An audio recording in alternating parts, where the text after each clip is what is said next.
Sabarkantha news 24 માં આપનું હાર્દિક સ્વાગત છે। આવો આજના મુખ્ય સમાચારો પર નજર નાખીએ।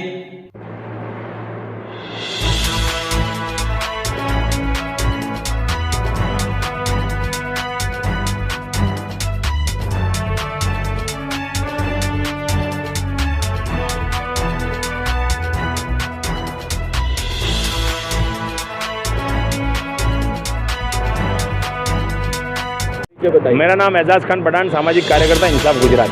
इस तरह के अभी जो गोले माप चलाने जा रहे हो, जो ऑपरेशन कर रहे हैं, सबसे बड़ी बात यह है कि गुजरात में हम देख रहे हैं पिछले कई एक आध वर्ष से सब जगह पे डिमोलिशन का काम चल रहा है। यहाँ जुहापुरा जो मक्तमपुरा वार्ड है और सरखेज का जो विस्तार है, वहाँ पे भी नेशनल हाईवे के ऊपर यहाँ पे ब्रिज बनाने की बात को लेकर, ट्रैफिक की समस्याओं को लेकर डिमोलिशन के लिए नोटिस नहीं दी गई थी, जो कई सालों पहले नोटिस दी गई थी। और उसको पे मौखिक रूप से बोला गया था कि आप आपकी जो भी यहाँ पे प्रॉपर्टी है उसको डिमोलिश कर दीजिए। लोगों ने स्वैच्छिक तरीके से यहाँ पे अपने दुकान और मकान तोड़े हैं, लेकिन जो मकान यहाँ पे रेसिडेंस लोग हैं उनके लिए 2010 के अंदर जो मतलब हाईकोर्ट और सुप्रीम कोर्ट के जो चुकादे है उसके हिसाब से उनको वैकल्पिक व्यवस्था देने की जो बात है, इस सिलसिले में अधिकारियों द्वारा कोई सर्वे नहीं किया गया है और अभी तक कोई भी ऐसी बात नहीं रखी गई है। सिर्फ और सिर्फ बस जैसे तैसे करके इसको तोड़ने की बात चल रही है। बहुत सारे आगेवानों द्वारा ये बात रखी गई है कि भाई वैकल्पिक व्यवस्था हम दिलवाने की बात कर रहे हैं, लेकिन उसको योग्य तरीके से कैसे किया जाए वो लोग अवेयर नहीं है। इसलिए हमारी टीम जो इंसाफ गुजरात की टीम है उसने यहाँ पे एक फॉर्मेट बनाया है और फॉर्मेट के अंदर सिर्फ उनको उनका नाम, उनका एड्रेस और वो कितने साल से वहाँ रहते वो अंदर उल्लेख करना है। और उसके अलावा उनके जो 2010 के पहले के जो भी डॉक्यूमेंट है उसमें 4 डॉक्यूमेंट जो कंपलसरी है, वो 4 डॉक्यूमेंट उनको एडमिट करने हमारे साथ, और ये लेकर हम कॉर्पोरेशन के अधिकारियों को ये रजूआत पहुँचाएँगे। और यहाँ पे जो जिनके मकान है उनको ऐसे ही नहीं तोड़ने दिया जाएगा, ये हमारी मांग है। कॉर्पोरेशन डिमोलिशन कर रही है और इस मुद्दे को लेकर हमारी लड़ाई है कि जहां हाईकोर्ट और सुप्रीम कोर्ट में जब कॉर्पोरेशन और गुजरात शहरी विकास ने ये बात की है कि हम 2010 के जितने भी पहले मकान है वो सारों को वैकल्पिक व्यवस्था देने के लिए हम बंधे हुए, फिर भी वो उसके कानून को उल्लंघन कर उनकी बात की हमारी मांग को अलग नहीं है, उनकी बात को आगे कर डिमोलिशन कर रही है और बोल रही टीबी में कोई चीज़ नहीं देने में आती है। बिल्कुल गलत बात है। जो नागरिक 2010 से पहले कोई जगह पे स्थायी तरीके से रहता है और 25 साल से गुजरात का नागरिक है और उसके पास 4 में से 2 डॉक्यूमेंट, इलेक्शन कार्ड है, उसमें एक राशन कार्ड है, एक इलेक्ट्रिसिटी बिल है और टैक्स बिल है, 4 में से अगर 2 डॉक्यूमेंट, उसका कोई भी 2 डॉक्यूमेंट है तो वो मकान का हकदार है। उसे 2 BHK मकान, 2 रूम हॉल किचन वाला एक मकान जिसमें सारी व्यवस्था, गटर, पानी, रोड रास्ते की व्यवस्था करके कॉर्पोरेशन को देनी है। ये इसकी जिम्मेदारी है और ये लड़ाई हमारी इंसाफ गुजरात की टीम लड़ने के लिए जा रही है। आप सभी मीडिया कर्मियों का बहुत बहुत शुक्रिया।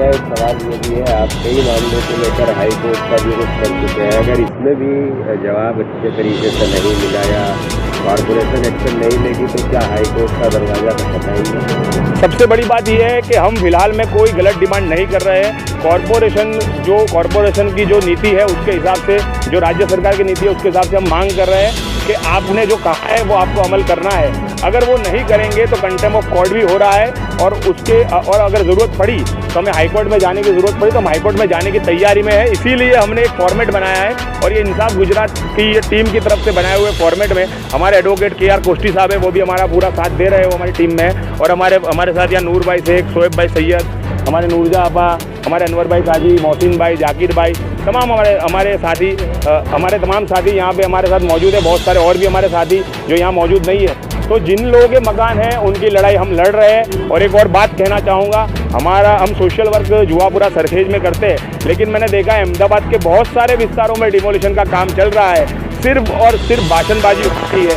लेकिन हम भाषणबाजी से उठकर सीधी लड़ाई लड़ने की बात कर रहे हैं। अगर और कोई विस्तार में भी अगर लोग पुकारा तो हम उस विस्तार में भी जाएंगे और उनके साथ खड़े रहकर वहाँ पे जो भी लोकल लीडर है, वहाँ पे जो भी आगे वाले उनके साथ रहकर उनकी भी अर्जी कराएंगे, उनका भी आवेदन कराएंगे और ज़रूरत पड़ने पर कोर्ट में जाकर हम इस बात को याद दिलाएंगे कि ये आप द्वारा की गई बात है और आपको ये करना होगा। यहाँ पर कितने ज़्यादा मकान जो है जो यहाँ पर डिमोलिश हुए नहीं है, जो होने वाले हैं, लोगों ने खाली कर दिए और डिमोलिश होने वाले, इस मुद्दे पे कोई चर्चा नहीं हो रही। अधिकारी सिर्फ और सिर्फ यहाँ पे बात ऐसी कर रहे हैं कि हम आपको करवा देंगे। करवा देने का सवाल नहीं है। कुछ दिनों पहले 4 दिनों पहले हमने देखा था थेन्नारसन साहब यहाँ हमारे कमिश्नर थे, अभी पानी साहब हमारे कमिश्नर है, कल कोई और आ जाएगा, तो उनकी बातों से कुछ नहीं होगा। लिखित में जवाब मिलेगा तभी आगे कार्रवाई हो सकेगी। डोलजा में देखा गया यहाँ पर मुस्लिम बस्ती और डेवलपमेंट किया गया, लेकिन वैकल्पिक व्यवस्थाएं कुछ नहीं की गई। आपको क्या लगता है कि किस तरीके से कार्रवाई हो जाएगी? देखिए, सरकार ने काफ़ी टाइम से यहाँ पे नोटिस दी हुई थी कि भाई ये डिमोलेशन हम करने वाले हैं। तो सरकार के आने के पहले लोगों ने स्वेच्छा से डिमोलेशन कर दिया, खुद ने ही पतरे उतारे, तो तोड़ खुद ने ही किए लोगों ने अपने आप। मगर हमारी जो डिमांड है वो ये है कि जो लोग यहाँ पे रह रहे हैं अपने अपने घरों में और उनके मकान टूटने वाले हैं, तो वो लोग कहाँ जाएंगे? उनको वैकल्पिक व्यवस्था देनी चाहिए ना, क्योंकि हाई कोर्ट और सुप्रीम कोर्ट का भी यही ऑर्डर है कि भाई किसी का भी मकान अगर टूट रहा है तो उसको सामने मकान मिलना चाहिए। एक बाजू गुजरात सरकार ये कह रही है कि हमें कोई ने पर घर भी होना नहीं करी सो, और यहाँ पे डिमोलेशन हो रहा है तो लोग रोड पे आ रहे हैं। बच्चों के एजुकेशन का क्या सवाल है, वो कहाँ जाएंगे, क्या करेंगे? अभी तक तो कोई आइडिया ही नहीं है। मगर हम सब चाहते हैं कि अगर यहाँ पे ये मकानों का डिमोलेशन होगा तो सरकार को उसकी वैकल्पिक व्यवस्था देनी चाहिए। ये जो भाई है पूरी रात दिन सो नहीं पाते, इनकी महिला जो है वो भी टेंशन में है इतनी कि क्या करूँ, मेरा मकान टूटने वाला है, हम लोग रोड पे आ गए, किराया इतना है मकानों का, डिपॉजिट कहाँ से लानी, मकान खरीदना तो बहुत दूर की बात है, मगर किराए से भी ले नहीं सकते। तो सरकार से हमारी नम्र अपील है कि अगर ये मकान तोड़ रही है तो सामने उनको घर दें, यही हमारी डिमांड है। क्या नाम है आपका? इरशाद अहमद शेख। क्या मकान की आपकी है दुकान? मकान है यहाँ पे। कितने सालों से आप रहे हैं? यहाँ 87 से रह रहे हैं। क्या डिमांड है? डिमांड बस यही है, मकान टूट रहा था उसके एवज में कोई मकान सामने देने बोल रहे, लेकिन अभी तक कोई ऐसा अरेंजमेंट लगा नहीं है। कोई सर्वे नहीं हुआ, कोई सर्वे नहीं हुआ। डॉक्यूमेंट पहुँचाने का बोला, 1-2 डॉक्यूमेंट फॉर्म भरने का एजाज भाई लेके आए फॉर्म भरने का वो, लेकिन अभी तक कोई सर्वे करने आया नहीं है। आपको मालूम है कि भाई ये नियम के हिसाब से? हाँ, उसके बाद छोड़। हाँ जी, आपने उनसे कहा है? जी कहा है, तो कुछ जवाब नहीं दिया।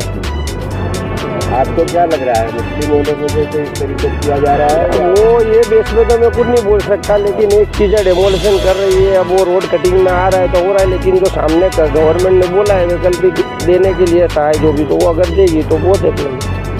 सामने मकान मिल जाएगा, अपना रेसिडेंस है, रेसिडेंस जा रहा है तो उसके लिए देनी बोली गवर्नमेंट, तो उसके लिए कुछ